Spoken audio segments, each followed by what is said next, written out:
ಶ್ರೀ ಶಿವಪುರಾಣ ಪಾರ್ವತೀಖಂಡ. ತಾರಕಾಸುರನ ವೃತ್ತಾಂತ. ದಿತಿಯು ರಾಕ್ಷಸರಿಗೆ ತಾಯಿಯು. ಈಕೆಯು ಕಶ್ಯಪ ಪ್ರಜಾಪತಿಯ ಹೆಂಡತಿ. ಆಕೆಯ ಪುತ್ರರೇ ಹಿರಣ್ಯಾಕ್ಷ, ಹಿರಣ್ಯಕಶ್ಯಪು. ಇವರಿಬ್ಬರು ಶ್ರೀಹರಿಯ ಅವತಾರವಾದ ವರಾಹ ನರಸಿಂಹ ರೂಪದಿಂದ ವಧಿಸಲ್ಪಟ್ಟ ವಿಚಾರವು ನಿಮಗೆಲ್ಲ ತಿಳಿದೇ ಇರುವುದು. ಅನಂತರ ಆಕೆಗೆ ಶಿವದೀಕ್ಷಾ ಮಹಿಮಾನಂದವಾದ ವಜ್ರಾಂಗದ ಎಂಬ ಮಗನು ಹುಟ್ಟಿದನು. ದೈವಭಕ್ತಿಯುಳ್ಳ ಈತನಲ್ಲಿ ಸಾತ್ವಿಕ ಗುಣವು ಅಧಿಕವಾಗಿತ್ತು. ಆದರೆ ದುರದೃಷ್ಟವಶಾತ್ ಈತನ ಭಾರ್ಯೆಯಾದ ವರಾಂಗಿಯು ಅತ್ಯಂತ ಕಾಮ ಪ್ರವರ್ತಳು, ಅಧಿಕ ತಾಮಸ ಪ್ರವೃತ್ತಿಯುಳ್ಳವಳು.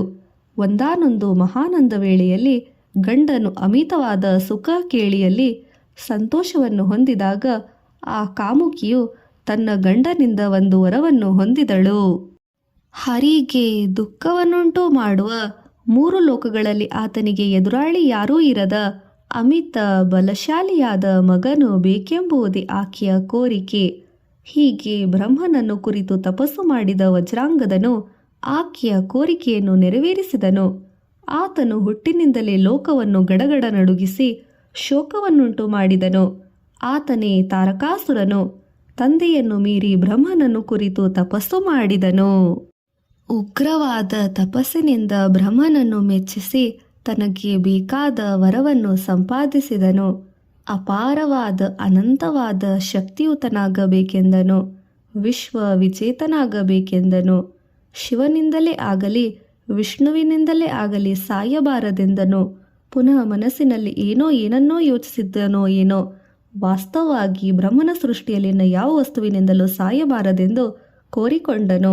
ಆದರೆ ಅದು ಅಸಾಧ್ಯವೆಂದು ತಿಳಿದುದರಿಂದ ಪರಮ ವಿರಾಗಿ, ನಿತ್ಯ ತಪಸ್ವಿ, ಸತೀವಿಯೋಗಿ ಅಂತಹ ಪುರುಷನಿಗೆ ಮಗನಾಗಿ ಯಾವನಾದರೂ ಜನಿಸಿದರೆ ಅಂತಹವನಿಂದ ಮಾತ್ರ ನನಗೆ ಮರಣ ಉಂಟಾಗಲಿ ಎಂಬ ವರವನ್ನು ಕೇಳಿದಾಗ ಅನುಗ್ರಹಿಸಿದನು ಬ್ರಹ್ಮ. ಹೆಂಡತಿಯೇ ಇಲ್ಲವಾದ ಪರಮ ವಿರಾಗಿಯೂ ಯೋಗಿಯೂ ಆಗಿರುವ ಯಾರಾದರೂ ಇರುತ್ತಾರೆಯೇ? ಭಾರ್ಯೆ ಇದ್ದರೆ ವಿರಾಗಿಯೇ ಹೇಗೆ ಆಗುತ್ತಾರೆ? ನಿತ್ಯ ತಪಸ್ವಿಯಾದರೆ ಹೆಂಡತಿ ಇದ್ದರೋ ಒಂದೇ, ಇಲ್ಲದಿದ್ದರೂ ಒಂದೇ ಎಂದು ಆಲೋಚಿಸಿದ ತಾರಕನು ಆ ವರಪ್ರಸಾದದ ಗರ್ವದಿಂದ ತನಗೆ ಯಾರೂ ಎದುರು ಇಲ್ಲ ಎಂದು ಭಾವಿಸಿ ದೇವತೆಗಳನ್ನು ಗೆಲ್ಲಲು ಪ್ರಾರಂಭಿಸಿದನು. ಅಲ್ಲದೆ ತನ್ನ ತಾತನನ್ನು ಕೊಂದವರ ಮೇಲೆ ಸೇಡು ತೀರಿಸಿಕೊಳ್ಳಲು ತಯಾರಾದನು. ಮುಂದೆ ನಡೆದ ಸಂಗತಿಗಳನ್ನು ನೋಡಿದರೆ ಬ್ರಹ್ಮನು ಕೊಟ್ಟ ವರಪ್ರಭಾವದಿಂದ ದೇವತೆಗಳಿಗೆ ಶಿರೋವೇದನೆಯುಂಟಾಯಿತು.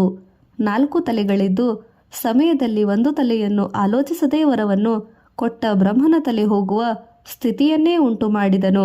ಅದೇ ಸಂಗತಿ ಎಂದು ತಾರಕಾಸುರನ ವೃತ್ತಾಂತವನ್ನು ಹೇಳಿದರು ಸೂತ ಮಹರ್ಷಿಗಳು.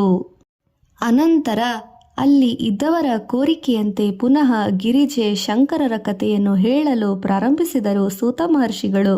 ದೇವತೆಗಳ ಆಸೆಯು ವಿಪರೀತವಾದದ್ದು ಎಂದುಕೊಂಡ ಮದನನು ಸರ್ವ ಪ್ರಪಂಚವನ್ನು ಸಂಮೋಹನಗೊಳಿಸುವ ನಾನು ಸಾಕ್ಷಾತ್ ಶಿವನನ್ನು ಕೂಡ ವಿಚಲಿತಗೊಳಿಸಿ ವಿಲಚಿತವನ್ನಾಗಿ ಮಾಡುತ್ತೇನಲ್ಲ, ನನ್ನ ಅಧಿಕಾರವು ಲೋಕಕ್ಕೆಲ್ಲ ಒಳ್ಳೆಯದೇ ಎಂದು ಅಹಮಿನಿಂದ ಶಿವನ ತಪಸ್ಸನ್ನು ಆಚರಿಸುತ್ತಿದ್ದ ಸ್ಥಳಕ್ಕೆ ಬಂದು ಸೇರಿದನು. ಇನ್ನೂ ಏನಿದೆ? ಅಕಾಲದಲ್ಲಿ ವಸಂತ ಋತುವಿನ ಆಗಮನದ ಸೂಚನೆ ಆರಂಭವಾಯಿತು. ಕಾಲಕಾಲದಲ್ಲಿ ವಸಂತ ಋತುವಿನ ಆಗಮನ ತಪೋದೀಕ್ಷೆಯಲ್ಲಿ ಇರುವವರಿಗೆ ಪ್ರತಿಕೂಲವಾಯಿತು. ಅಶೋಕಾದಿ ವೃಕ್ಷಗಳು ಪುಷ್ಪ ಭರಿತವಾದವು. ಮಾವಿನ ಮರಗಳು ಚಿಗುರಲಾರಂಭಿಸಿದವು. ದುಂಬಿಗಳ ಝೇಂಕಾರ, ಕಿರ ಶುಕ ಕಪಿಕಗಳ ಕಲಾಕಲರವ ಅಧಿಕವಾಯಿತು. ಈ ಮಧುಮಾಸವು ಬರಲಾಗಿ ಮಾನಿನಿಯೊಡನೆ ದೇವಲೋಕದಿಂದ ಹಿಮಾಲಯಕ್ಕೆ ವಿಹಾರಕ್ಕೆ ಬಂದ ಕಿನ್ನರ, ಕಿಂಪುರುಷ, ಗಂಧರ್ವರ ಮದನನ ಕೇಳಿಗೆ ಸಹಾಯಕವಾಗಿದ್ದರು. ಮಹೇಶ್ವರನ ತಪಸ್ಸನ್ನು ಅಣು ಮಾತ್ರವು ಕದಲಿಸಲು ಸಾಧ್ಯವಾಗಲಿಲ್ಲ. ಪರೋಕ್ಷವಾಗಿ ಆಗದಿದ್ದರೂ ಪ್ರತ್ಯಕ್ಷವಾಗಿ ಆದರೂ ತನ್ನ ಪ್ರತಾಪವನ್ನು ಪ್ರದರ್ಶಿಸಬೇಕೆಂದುಕೊಂಡನು. ಆತನ ಪ್ರಯತ್ನಗಳಿಗೆ ಸಂಹರಿಸಿಕೊಳ್ಳುವ ಎಂಬಂತೆ ಪಾರ್ವತಿಯು ಕೂಡ ಶಿವ ಪರಿಚಯಾರ್ಥವಾಗಿ ಆತನ ಸಮೀಪದಲ್ಲೇ ಸಂಚರಿಸುತ್ತಿದ್ದಳು. ಮದನನಿಗೆ ಒಳ್ಳೆಯ ದಾರಿ ತೋರಿದಂತಾಯಿತು. ತರುಣಾಬ್ಜಮುಖಿ ಪರ್ವತರಾಜಕುಮಾರಿ ಚಂದ್ರಶೇಖರನ್ನು ಸಮೀಪಿಸಿ ಕೈ ಜೋಡಿಸಿ ತಲೆ ತಗ್ಗಿಸಿ ಆತನ ಸಮೀಪದಲ್ಲಿ ನಿಂತಿದ್ದಳು. ಸರಿಯಾಗಿ ಅದೇ ಸಮಯದಲ್ಲಿ ಶಿವನು ಧ್ಯಾನ ನಿಷ್ಠೆಯಿಂದ ಹೊರಗೆ ಬಂದು ಕಣ್ಣುಗಳನ್ನು ತೆರೆದು ತನ್ನ ಎದುರಿಗೆ ನಿಂತಿದ್ದ ಪಾರ್ವತಿಯನ್ನು ಹಸನ್ಮುಖವಾಗಿ ನೋಡಿದನು. ಅದೇ ಸರಿಯಾದ ಸಮಯವೆಂದು ಭಾವಿಸಿ ಮದನನು ಕ್ಷಣ ಮಾತ್ರವೇ ಆಲಸ್ಯ ಮಾಡದೆ ಹರ್ಷಣ ಎಂಬುವ ಬಾಣವನ್ನು ಪ್ರಯೋಗಿಸಿದನು. ನಿಧಾನವಾಗಿ ಸಮೋನಾ ಅಸ್ತ್ರವನ್ನು ಪ್ರಯೋಗಿಸಿದನು. ಇನ್ನೂ ಏನಿದೆ ಆ ಪುಷ್ಪಾಯುಧ ಪ್ರಭಾವವು ಚಂದ್ರೋದಯದ ಸಮಯದಲ್ಲಿ ಸಮುದ್ರದ ತೆರೆಯಿರುವಂತೆ ನಿಮಿಷ ಮಾತ್ರದಲ್ಲಿ ಈಶ್ವರನ ಚಿತ್ತವನ್ನು ಚಂಚಲಗೊಳಿಸಿತು. ಆದರೆ ಶಿವನು ಅಪ್ರಮತ್ತನು. ತನಗೆ ಉಂಟಾದ ವಿಕಾರಕ್ಕೆ ಕಾರಣ ತಿಳಿಯಲು ತನ್ನ ಸುತ್ತಲೂ ನೋಡಿದನು. ಶಿವನು ತನ್ನನ್ನೇ ಹುಡುಕುತ್ತಾ ಇದ್ದಾನೆ ಎಂದು ಅರ್ಥವಾಯಿತು ಮದನನಿಗೆ. ತಪ್ಪಿಸಿಕೊಂಡು ಓಡಿ ಹೋಗಲು ಪ್ರಯತ್ನಿಸಿ ಗಿರೀಶನ ದೃಷ್ಟಿಗೆ ಗೋಚರಿಸಿಬಿಟ್ಟನು. ತಕ್ಷಣವೇ ತೀಕ್ಷ್ಣವಾದ ತನ್ನ ಮೂರನೇ ಕಣ್ಣು ತೆರೆದನು ತ್ರಿಲೋಚನನು. ಆತನ ಮೂರನೇ ಕಣ್ಣು ವಾಸ್ತವವಾಗಿ ಅಗ್ನಿ. ಒಂದು ಮಹಾ ಉಗ್ರಜ್ವಾಲೆಯು ನಿಟಿಲಾಕ್ಷನ ಕಣ್ಣಿನಿಂದ ಹೊರಬಂದಿತು ಅಷ್ಟೇ. ಮನ್ಮಥನ ಭಗ್ನ ಊರಿದು ಹೋದನು. ತಿರುಗಿ ನೋಡಿದರೆ ಅಲ್ಲಿ ಏನಿದೆ? ಬರೀ ಭಸ್ಮದ ಕುಪ್ಪೆ. ಆ ಮಹಾ ವಿಷಾದಕರ ದೃಶ್ಯವನ್ನು ನೋಡಿದ ದೇವತೆಗಳು ಮುನಿಗಳೆಲ್ಲರೂ ಮಹಾ ಹಾಹಾಕಾರ ಮಾಡಿದರು. ಮನ್ಮಥನನ್ನು ರಕ್ಷಿಸುವ ದೃಷ್ಟಿಯಿಂದ ಬಂದವರೆಲ್ಲ ಸ್ವಲ್ಪ ದೂರದಲ್ಲೇ ಇರುವಾಗಲೇ ಅವರ ಕಣ್ಣು ಮುಂದೆ ದಾರುಣವೊಂದು ನಡೆದೇ ಹೋಯಿತು. ಹಠಾತ್ತನೆ ಶಿವನು ಅಂತರ್ಧಾನನಾದನು. ಮನ್ಮಥನ ಪತ್ನಿಯಾದ ರತಿದೇವಿಗೆ ಈ ವಾರ್ತೆಯು ತಕ್ಷಣವೇ ತಿಳಿಯಿತು. ಆಕೆಯು ಶೋಕ ವಿಚಲಿತಳಾಗಿ ಮೂರ್ಛೆ ಹೋದಳು. ಪರಿಚರ್ಚೆಯಿಂದಾಗಿ ತಿರುಗಿ ಎಚ್ಚರಗೊಂಡು ದೀರ್ಘ ಶೋಕದಲ್ಲಿ ಮುಳುಗಿದಳು. ದೇವತೆಗಳೆಲ್ಲರೂ ಒಟ್ಟಾಗಿ ತನ್ನ ಪತಿಯನ್ನು ಬೂದಿ ಮಾಡಿದಳೆಂದು ಪ್ರಲಾಪಿಸಿದಳು. ತನ್ನ ಪತಿಯಿರದ ಬದುಕಿದ್ದು ಪ್ರಯೋಜನವಿಲ್ಲವೆಂದು ಅಗ್ನಿ ಪ್ರವೇಶ ಮಾಡಲು ಸಿದ್ಧಳಾದಳು. ಆಗ ಆಕಾಶವಾಣಿಯು ರತಿದೇವಿಯನ್ನು ಉದ್ದೇಶಿಸಿ ಈ ಪ್ರಕಾರ ನುಡಿಯಿತು. ಮನ್ಮಥನ ಸತಿ, ಸಾಹಸ ಮಾಡಬೇಡ. ನಿನಗೆ ಅತಿ ಸ್ವಲ್ಪ ಕಾಲದಲ್ಲಿ ಶುಭ ಉಂಟಾಗುವುದು. ಯಾವುದೂ ಕರ್ಮ ಫಲರೀತ್ಯ ಜರುಗುವುದು. ಅದು ಜರುಗಲೇಬೇಕು. ಅಷ್ಟೇ ಅಲ್ಲ, ನಿನ್ನ ಗಂಡನಿಗೆ ಬ್ರಹ್ಮಶಾಪದಿಂದ ಈ ಪ್ರಕಾರವಾಯಿತು. ನಿನ್ನ ಜನನಕ್ಕೆ ಪೂರ್ವದಲ್ಲಿ ತಿರುಗಿದ ಈ ಪ್ರಸಂಗವು ನಿನಗೆ ತಿಳಿಯದೇ ಹೋಗಿದೆ. ಗರ್ವಾಂಧತೆಯಿಂದ ನೀಲಕಂಠನಿಗೆ ಮದನ ತಾಪವನ್ನು ಹುಟ್ಟಿಸುವ ದುಸ್ಸಾಹಸವು ನಿನ್ನ ಗಂಡನದು. ಈ ಭಸ್ಮವನ್ನು ಜೋಪಾನವಾಗಿ ಕಟ್ಟಿಟ್ಟು ಯಾವಾಗ ಪಾರ್ವತೀ ಪರಮೇಶ್ವರರ ವಿವಾಹವು ಜರುಗುವುದೋ ಆ ಸಮಯದಲ್ಲಿ ಅಂಬಿಕಾದೇವಿಯ ಕೋರಿಕೆ ಮೇರೆಗೆ ಶಿವನು ಕರುಣಾಂತರಂಗಿಯಾಗಿ ಮನ್ಮಥನನ್ನು ತಿರುಗಿಸಿ ಜೀವಂತಿಸುವಂತೆ ಮಾಡುತ್ತಾನೆ.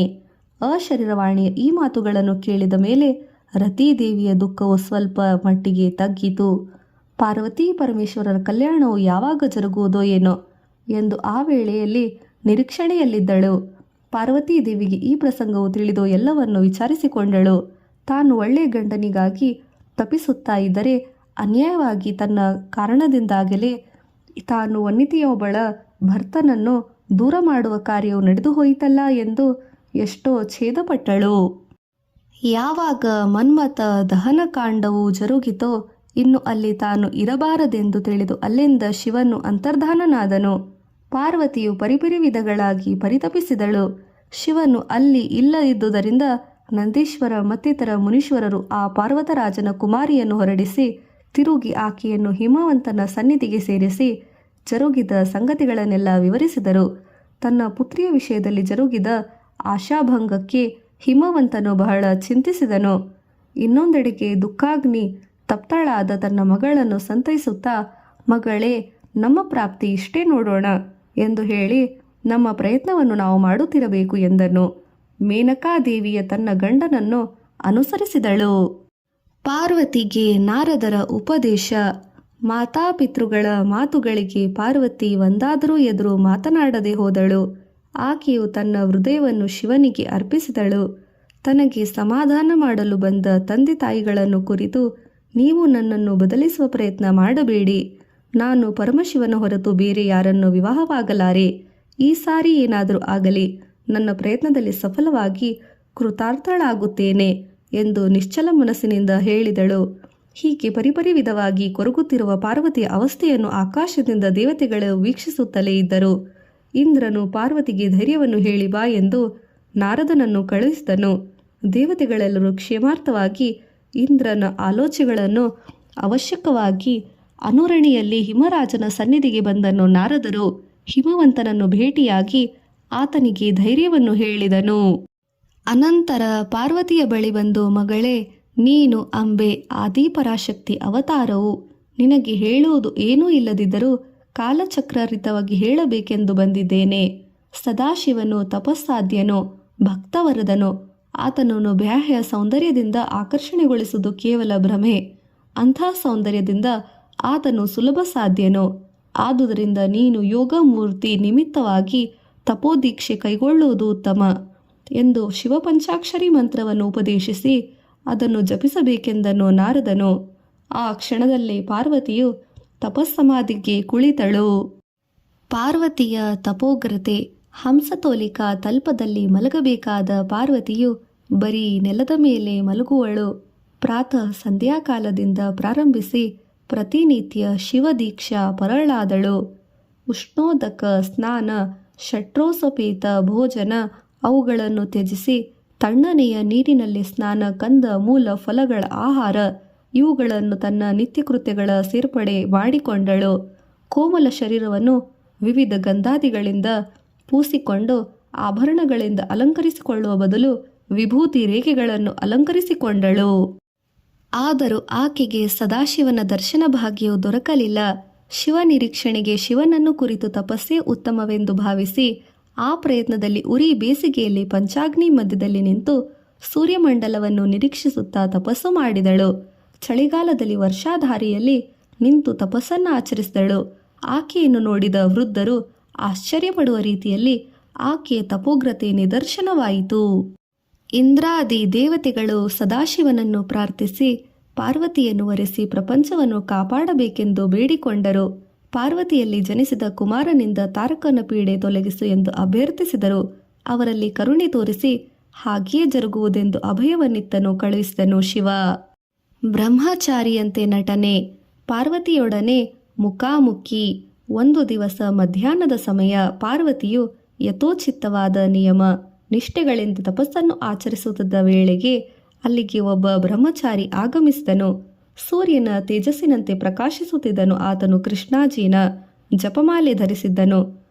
ತ್ರಿಪುಂಡಚಿಂತವಾದ ಆತನ ಲಲಾಟವನ್ನು ನೋಡಿದ ಪಾರ್ವತಿಯು ಆತನು ಶಿವಯೋಗಿ ಎಂದು ಭಾವಿಸಿ ನಮಸ್ಕರಿಸಲಾಗಿ ಆತನು ಅಭಿಷ್ಟ ಸಿದ್ಧರಸ್ತು ಎಂದು ಆಶೀರ್ವದಿಸಿದನು. ಆತನು ಕುಶಲ ಪ್ರಶ್ನೆ ಮಾಡಿದ. ಪಾರ್ವತಿಯನ್ನು ಪರಿಶೀಲನಾ ದೃಷ್ಟಿಯಿಂದ ನೋಡಿ, ಅಮ್ಮ, ಯಾವುದೋ ಫಲಾಪೇಕ್ಷಣೆಯಿಂದ ಭೀಷಣ ತಪಸ್ಸು ಆಚರಿಸುತ್ತಾ ಇರುವೆ. ಆದರೆ ದೇಹದ ವಿಷಯದಲ್ಲಿ ಅಶ್ರದ್ಧೆಯನ್ನು ತೋರಿಸುತ್ತಾ ಇರುವೆ. ಆದರೆ ನಾನು ಯೋಗಿ. ಸ್ತ್ರೀಯರ ಜೊತೆ ಸಂಭಾಷಣೆ ಮಾಡುತ್ತಿರುವುದನ್ನು ಕಂಡು ಆಶ್ಚರ್ಯಪಡುತ್ತಾ ಇರುವೆ ಅಲ್ಲವೇ? ಸಂಬಂಧವು ಸ್ಥಾಪ್ತಾಧೀನ ಎನ್ನುವರು. ನಾನು ಆ ಪ್ರಕಾರವಾಗಿ ನಿನಗೆ ಆಪ್ತಾನಂದುದರಿಂದ ಕೇಳುತ್ತಿದ್ದೇನೆ. ನಿನ್ನನ್ನು ನೋಡಿದರೆ ಮಹೋನ್ನತವಾದ ಹಿಮಪರ್ವತರಾಜನ ಕುವರಿಯು. ಸೌಂದರ್ಯ, ಐಶ್ವರ್ಯ, ಸೌಖ್ಯ ಇವುಗಳನ್ನು ನಿನಗೆ ಹುಟ್ಟಿನಿಂದಲೇ ಇರುವುದು ಎಂದು ತನ್ನ ವಾಕ್ ಸುಧಾರಸವನ್ನು ಪ್ರೇಮಪೂರ್ವಕವಾಗಿ ವರ್ಷಿಸಿದನು ಆವಟು. ಪಾರ್ವತೀ ದೇವಿಯು ಏನೂ ಮಾತನಾಡಲಿಲ್ಲ. ಪುನಃ ಆ ಬ್ರಹ್ಮಚಾರಿಯು ತನ್ನ ವಾಗ್ಧೋರಣೆಯನ್ನು ಮುಂದುವರೆಸಿದನು. ಸುಂದರಿ, ಹುಟ್ಟಿದ ದಿನದಿಂದಲೂ ನಿನ್ನನ್ನು ಯಾರೂ ಅವಮಾನಿಸಲಿಲ್ಲ ಅಲ್ಲವೇ? ಹಾವಿನಿಂದ ಅಲಂಕೃತವಾದ ಶರೀರವನ್ನು ಹೊಂದಿರುವವರು ಎಲ್ಲಿಯಾದರೂ ಇರುತ್ತಾರೆಯೇ? ಅದಿರಲಿ, ನೀನು ಪಡುತ್ತಿರುವ ಕಷ್ಟವನ್ನು ನೋಡಿದರೆ ಯಾವುದೋ ತೀರದ ಕೋರಿಕೆಯು ನಿನ್ನನ್ನು ತೀವ್ರ ಅಸಂತೃಪ್ತಿ ಗುರಿ ಮಾಡಿದೆ ಎಂದು ಅನಿಸುತ್ತಿದೆ. ಅಂತಹ ಕೋರಿಕೆ ಏನಿರಬಹುದು? ಸ್ವರ್ಗ ಸುಖವಲ್ಲ. ಸ್ತ್ರೀಗೆ ಜನಿಸಿದ ಮನೆಗಿಂತ ಮಿಂಚಿದ ಸ್ವರ್ಗ ಸುಖವೆಲ್ಲಿರುವುದು? ಗಂಡನಿಗೋಸ್ಕರವೇ. ಆದರೆ ನೀನು ನಾರೀ ಶಿರೋರತ್ನವು. ರತ್ನವನ್ನು ಹುಡುಕಿಕೊಂಡು ಬರುತ್ತಾರೆ ವಿನಃ ರತ್ನವು ಯಾರನ್ನು ಹುಡುಕಿಕೊಂಡು ಹೋಗುವುದಿಲ್ಲ. ನೀನು ನಿಟ್ಟುಸಿರು ಬಿಡುವುದನ್ನು ನೋಡಿದರೆ ನೀನು ಬಹಳ ಶ್ರಮವನ್ನು ಹಾಗೆ ಕಾಣುತ್ತದೆ, ಶ್ರಮಪಟ್ಟ ಹಾಗೆ ಕಾಣಿಸುತ್ತದೆ. ನಿನ್ನನ್ನು ಇಂತಹ ಕಷ್ಟ ಪರಿಸ್ಥಿತಿಗೆ ಗುರಿ ಮಾಡಿದ ಕಠಿಣ ಮನಸ್ಕನು ಯಾರು? ಇಷ್ಟು ಸುದೀರ್ಘವಾದ ಮಾತುಗಳನ್ನಾಡಿದರೂ ಒಂದೇ ಒಂದು ಮಾತಾದರೂ ಶಬ್ದವನ್ನು ಉಚ್ಚರಿಸ ಬದಲು ಮಾತನಾಡುವುದನ್ನು ಕಂಡು ಸ್ವಲ್ಪ ತಡೆದು ಮುಂದುವರಿಸುತ್ತಾ, ಇಲ್ಲಿ ನೋಡಮ್ಮ, ನಿನ್ನನ್ನು ನೋಡಿದರೆ ಕನ್ಯೆಯಂತೆ ಕಾಣುತ್ತೀಯ. ನಾನಾದರೂ ಬ್ರಹ್ಮಚಾರಿ. ನಮ್ಮಿಬ್ಬರು ಕೂಡಿದರೆ ಅದು ನನಗೆ ಸಮ್ಮತವು. ಏನು ಹೇಳುತ್ತೀಯಾ? ಹೋಗಲಿ. ನೀನು ಪ್ರೇಮಿಸಿದ ಮಾತ್ರವೇ ನನ್ನ ತಪಸ್ಸಿನ ಸಹಭಾಗವನ್ನು ಈಗಲೇ ನಿನಗೆ ಇಚ್ಛೆಪಟ್ಟು ಧಾರೆ ಎರೆಯುತ್ತೇನೆ ಎಂದು ಆಸೆ ತೋರಿದನು. ಆ ವಾಗೇಶ್ವರನು ನಿಲ್ಲಲು ಪಾರ್ವತಿಯು ಸಖಿಯತ್ತ ನೋಡಿ ಕಣ್ಣು ಸನ್ನೆ ಮಾಡಿದನು. ಸಖಿಯು ವಿವರವಾಗಿ ಪಾರ್ವತಿಯು ಯಾರನ್ನು ಕುರಿತು ತಪಸ್ಸನ್ನು ಆಚರಿಸಿದಳೆಂದು ವಿವರಿಸಿದಳು. ಅದನ್ನೆಲ್ಲ ಕೇಳಿ ಗಟ್ಟಿಯಾಗಿ ನಕ್ಕನು ಬ್ರಹ್ಮಚಾರಿ. ಭೇಷ್, ಬಹಳ ಒಳ್ಳೆಯವರನಿಗೋಸ್ಕರ ತಪಸ್ಸನ್ನು ಈ ರಾಜಪುತ್ರಿ ಆಚರಿಸುತ್ತಿದ್ದಾಳೆ ಎಂದು ಪುನಃ ಪಕ್ಕಪಕ್ಕ ನಕ್ಕನು. ಏನು, ಶಿವನಿಗಾಗಿ ಉತ್ತಮವಾದವರನು ಯಾರಾದರೂ ಇದ್ದಾರೆಯೇ? ಕೇಳಿದಳು ಪಾರ್ವತಿಯ ಸಖಿ. ಅದೆಲ್ಲ ಇರಲಿ, ಪ್ರಸ್ತುತ ನಿನ್ನ ರಾಜಕುಮಾರಿ ಯಾರನ್ನೂ ವರಿಸುವ ಆಸೆಯನ್ನು ಹೊಂದಿರುವಳೋ ಅಂಥವನು ಈ 14 ಲೋಕಗಳಲ್ಲಿ ಎಲ್ಲೂ ಹುಡುಕಿದರೂ ಸಿಗುವುದಿಲ್ಲ. ಶರೀರವೆಲ್ಲ ಭಸ್ಮಮಯ, ಕತ್ತಿನಲ್ಲಿ ಕಪಾಲಮಾಲೆ, ಮೈಮೆಲ್ಲ ಹಾವಿನ ಆಭರಣ, ಹೊಂದಿರುವುದು ಜಂತುವಿನ ಚರ್ಮ, ಅಂಟು ಹೋದ ಸುಕ್ಕು ಕಟ್ಟಿದ ಕೆದರಿದ ಜಡೆ. ಹೋಹೋ, ಯಾರಾದರೂ ನೋಡಿದರೆ ಹೆದರಿ ಹೋಗುವರು. ಅಂದ ಚಂದವಿರದಿದ್ದರೆ ಹೋಗಲಿ, ಐಶ್ವರ್ಯ ಭಾಗದಲ್ಲೇ ಆಗಲಿ, ಪಾರ್ವತೀ ದೇವಿಯಲ್ಲಿ, ಸಂಶಾನವಾಸಿ ಸಾಂಬ ಶಿವನಲ್ಲಿ ಮನಸ್ಸು ಮಾಡಿದರೆ ದೇವಲೋಕದಲ್ಲಿ ಎಷ್ಟೋ ಜನ ದೇವತೆಗಳಿಲ್ಲ, ಭೂಲೋಕದಲ್ಲಿ ರಾಜಪುತ್ರರು ಎಷ್ಟು ಮಂದಿ ಇಲ್ಲ, ಹೋಗಲಿ, ಅವರೆಲ್ಲ ಬಿಡು. ನಿನ್ನ ಸಖಿಗೆ ನಾನು ತಕ್ಕವನಲ್ಲವೇ? ಸ್ವಲ್ಪ ಹೇಳಿ ನೋಡು. ಇದನ್ನು ಕೇಳಿ ಸಖಿಗೆ ಕೋಪ ಉಕ್ಕಿ ಬಂತು. ಆದರೆ ಬ್ರಾಹ್ಮಣರ ಮೇಲೆ ಕೋಪ ಮಾಡುವುದು ಉಚಿತವಲ್ಲವೆಂಬುದನ್ನು ತಿಳಿದು, ಅಯ್ಯ, ತಾಪಸೋತ್ತಮರಿಗೆ ಸಲ್ಲದ ಮಾತುಗಳನ್ನು ಆಡುತ್ತಿರುವಿರಿ.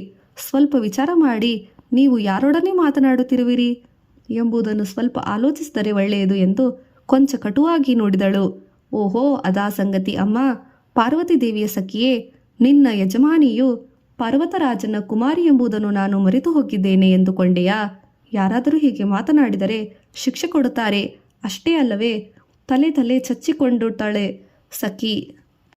ಅಯ್ಯ, ಅದಲ್ಲ ವಿಪ್ರಕುಮಾರ, ಈಕೆಯು ಯಾವ ಕಾಲದಲ್ಲೋ ಶಿವನ ಸೊತ್ತಾಗಿ ಹೋಗಿದ್ದಾಳೆ. ಇತರರನ್ನು ಅವಳು ಆಶಿಸುವುದು ಮಹಾಪಾಪ ಎಂದಳು. ಏನೂ ತೋಚದೆ, ಬಹಳ ಒಳ್ಳೆಯದಾಗಿದೆ ಈ ಕಾರಣ. ಮನಸ್ಸನ್ನು ಪರಮಶಿವನಿಗೆ ಅಂಕಿತ ಮಾಡಿದೊಡನೆ ಸರಿಯೇ, ಆದರೆ ಆತನು ಅವಳ ಮನವಿಯನ್ನು ಅಂಗೀಕರಿಸಬೇಕೋ ಬೇಡವೋ? ಆತನು ಅಂಗೀಕರಿಸುತ್ತಾನೋ ಇಲ್ಲವೋ? ಆ ಸಂಗತಿಯೆಲ್ಲ ನಿನಗೇಕಮ್ಮ? ಓಹೋಹೋ, ಅಂಗೀಕರಿಸುವಂತಹವನೇ ಆಯಿತು. ಇಷ್ಟು ತಡವೇಕೆ? ತಪಸ್ಸನ್ನು ಆಚರಿಸುವ ಮೊದಲು ಮಾಡಿ ಎಷ್ಟು ದಿವಸಗಳು ಗತಿಸಿ ಹೋಯಿತು. ನಿಜವಾಗಿಯೇ ಈಕೆಯ ಮೇಲೆ ಪ್ರೇಮವಿದ್ದರೆ ಈ ಸುಂದರಿಯು ಈ ಪ್ರಕಾರ ತಪಶ್ಚರ್ಯೆಯಲ್ಲಿ ನಲುಗಿ ಹೋಗಿರುವಾಗ ನೋಡಿ ಸಮ್ಮನಿರುವನೇ? ಆ ಶಿವನ ಪಾಪಾಷಣ ಹೃದಯಿಯು ಲಯಕಾಕರವು ಪ್ರೇಮವಿರುವುದು ಹೇಗೆ ಭಾಸಿಸುವುದು? ರಂಗು ರಂಗಾದ ವಸ್ತ್ರಗಳಿವೆಯೇ? ಕಸ್ತೂರಿ ಸುಗಂಧಿತ ಲೇಪಗಳಿವೆಯೇ? ರತ್ನಾಭರಣಗಳಿವೆ? ಹೋಗಲಿ, ಅದೆಲ್ಲ ಬಿಡ. ಸರಿಯಾದ ಒಂದು ವಾಹನವಿದೆಯೇ? ಅದೆಲ್ಲ ಇರಲಿ. ಅವಳು ಶಿವನನ್ನು ಮದುವೆಯಾದಳು ಎಂದು ಇಟ್ಟುಕೋ. ಹತ್ತಿರದಲ್ಲಿ ನಿಂತರೆ ಮುಖದ ಮೇಲೆ ಹಾವು ಬುಸ ಎನ್ನುವುದು ಇದಕ್ಕೋಸ್ಕರ ಈ ತಪಸ್ಸು ಏಕೆ? ಅದುವರೆಗೂ ಶಾಂತಚಿತ್ತಳಾಗಿದ್ದ ಪಾರ್ವತಿ ಇನ್ನು ಸಹಿಸಲಾರದೆ ಹೋದಳು. ಸಖಿ, ಈ ಶಿವದೂಷಣೆಯನ್ನು ಇನ್ನೂ ಕೇಳಲು ಸಾಧ್ಯವಿಲ್ಲ. ಈತನು ಇಷ್ಟು ಶಿವನಿಂದನೆಯನ್ನು ಮಾಡುವನೆಂದು ತಿಳಿಯದೆ ಗೌರವಿಸಿದೆ. ಈ ಶಿವದ್ವೇಷಿಯನ್ನು ತಕ್ಷಣ ಇಲ್ಲಿಂದ ಹೊರಗೆ ಹೋಗಲು ಹೇಳು ಎಂದು ಮುಖವನ್ನು ಅತ್ತನಿಂದ ತಿರುಗಿಸಿಕೊಂಡಳು. ಪ್ರತಿಕ್ರಿಯೆಯನ್ನು ಕೂಡ ಆಕೆಯು ಗಮನಿಸದೆ ಸರಸರನೆ 4 ಹೆಜ್ಜೆ ನಡೆದು ರೋಷಪೂರಿತ ಕಣ್ಣುಗಳಿಂದ ಒಂದು ಸಾರಿ ತಿರುಗಿ ನೋಡಿದಳು. ಹಾಗೆ ತಿರುಗಿಸಿದಾಗ ಆಕೆಯ ಕಣ್ಣುಗಳಿಗೆ ಚಂದ್ರಶೇಖರನ ರೂಪವು ಸಾಕ್ಷಾತ್ಕರಿಸಿತು. ಅದುವರೆಗೂ ವೇಷಧಾರಿಯಾಗಿ ಬ್ರಹ್ಮಚಾರಿಯಂತೆ ನಟಿಸಿದ ಆತನು ಶಿವನೇ ಎಂದು ತಿಳಿದು ಆಕೆಯು ಕಕ್ಕಾಬಿಕ್ಕಿಯಾದಳು. ಆಕೆಯ ಸಖಿಯೂ ಕೂಡ ಆಶ್ಚರ್ಯಗೊಂಡಳು. ಹೇ ದೇವಾದಿದೇವ, ಇಷ್ಟು ದಿವಸವಾದ ಮೇಲಾದರೂ ನಿನಗೆ ದಯೆ ಉಂಟಾಯಿತಲ್ಲ ಎಂದು ಸರಸರನೆ ಹತ್ತಿರ ಬಂದಳು. ನಿಷ್ಠುರವಾದ ಪ್ರೇಮ ಸಂತೃಪ್ತವಾಗಿ ಪಾರ್ವತಿಯ ಮಾತುಗಳಿಗೆ ಪ್ರತ್ಯುತ್ತರವಾಗಿ ಶಿವನು ಮುಗುಳ್ನಕ್ಕನು. ಇಂದಿಗೆ ನಾನು ಧನ್ಯೆಯಾದೆ. ತಂದೆ ತಾಯಿಗಳ ವಿಧೇಯರಲ್ಲವೇ ಮಕ್ಕಳು? ಪ್ರೇಮಿಸಿದರೂ ಲೋಕಾಚಾರ್ಯ ರೀತ್ಯ ನೀನು ನನ್ನ ಪಿತೃವರೇಣ್ಯರನ್ನು ಪ್ರಾರ್ಥಿಸಿ ನನ್ನನ್ನು ಅನುಗ್ರಹಿಸಿ ಕೇಳಬೇಕು ಎಂದು ಕೋರಿದಳು ಪಾರ್ವತಿ. ಸರಿ, ನಾನು ಯಾವ ರೀತಿ ಪ್ರಾರ್ಥಿಸಬೇಕೆಂದು ನೀನೇ ಹೇಳು ಎಂದನು ಸಾಂಬಶಿವ. ತಮಗೆ ತಿಳಿಯದ ನೀತಿ ಸಮಸ್ತ ವಿಷಯಾನುಗ್ರಹಣಕಾರಕನು ನೀವು ಎಂದು ಹೇಳಿ ಪಾರ್ವತಿಯು ಗೃಹೋನ್ಮುಖಳಾಗಿ ತೆರಳಿದಳು. ಶಿವನು ಅಲ್ಲಿಂದ ಅಂತರ್ಧಾನನಾದನು.